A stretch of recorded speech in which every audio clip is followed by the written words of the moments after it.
breaking inputs on the Indigo flight meltdown. Inspectors associated with Indigo's operations have been found at fault.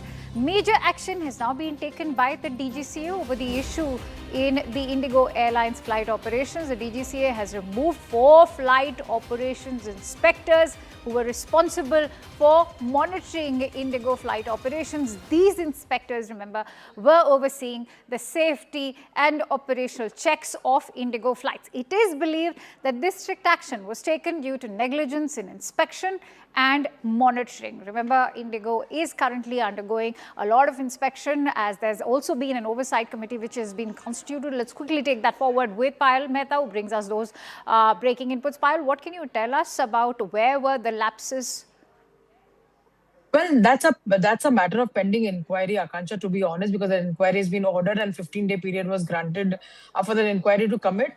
But, you know, the minister's statement in parliament, if you reflect on that, he said nobody will be spared and accountability will be fixed as well. So even if the government of the day is trying to, in fact, crack, whatever they can on external forces like Indigo, they are not leaving anything untouched inside within the system as well. And therefore, 4 people within the DGCA who are responsible for monitoring flight operations, like it has been mentioned, have been done away with. They've been sacked, is what government has told us, because of their inability to, in fact, do what they were required to do at that crucial juncture.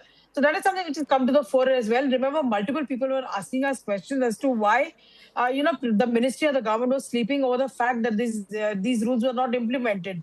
So whoever has been, responsible for that, that has not happened overnight, Akanksha. In fact, those rules were to be implemented for quite some time. But who in the DGCA did not bring this up to the notice of the government? That also has been one question that remains answered after what we've seen as well. So obviously the government says that nobody will be spared, our heads will roll and accountability will be fixed, because like Ram Mohan Naidu said on the floor of the House, that the government of the day is only responsible to answer the people of the country. Their duty is towards the people of the country and they're not here to protect anybody. All right, let's also quickly touch upon the kind of pressure that's being built up on the CEO at the moment. What can you tell us in terms of, is he going to be summoned today as well?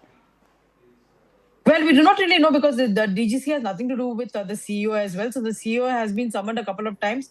Those pictures were very telling, which Ram Mohan Naidu has later also spoken at several places and said that he was folding his hands and sitting in apology because of the inconvenience that he had caused to the common man as well. There is no sparing of that. There are many people who've been asking these questions as to whether, how, and whether can the Indian government really sack the Indigo CEO. But accountability will also be fixed at the highest level in Indigo as well. That is something which the government assures us. And remember, the government of the day has multiple stakes as the industry, as the industry protectors, to basically see what action needs to be really taken. So there are several steps within their rights that the government can actually see, use, in fact, to see what steps they want to take against the Indigo mess as well. But of course, Indigo has come out and given their response as well. But these three or 4 people have been sacked immediately, and they've been told that their services are no longer required.